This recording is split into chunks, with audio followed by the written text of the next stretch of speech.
Ongozi wa Steven team manager w'essaza lya Buddo ow'omwaka guno 2025 ate nga nze era nabadde manager 2024 era yawangudde ekikopo nga bwe nabagambye nga Pooki natutongoza nga lumu ogwokuna tugenda kutandikirawo okwetegekera okulaba nti ekikopo kye tulina tukisigaza e Buddu ate tuwangule n'ekipya eky'omwaka guno.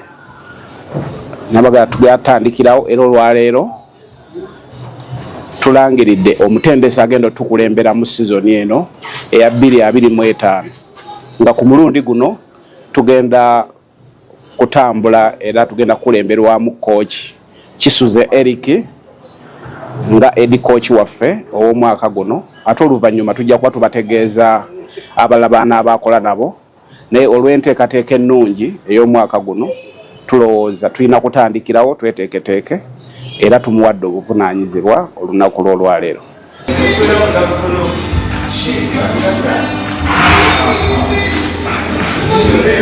Okusookera ddala amannya nze Coach Eric Kisuze.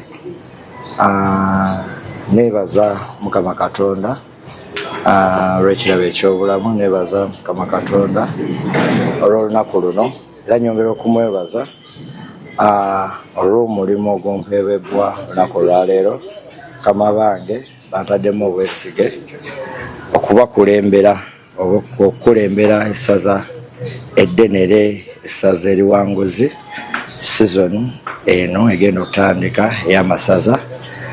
Omulimu gwa kutwala kikopo tegujja kuba mwangu, gulimu okusomozebwa kungi, naye mukole nnyo n'okubeera obumu ne bakama bange ne bannabuddu bonna. Nsuubira tujja kutuuka ku ntikko.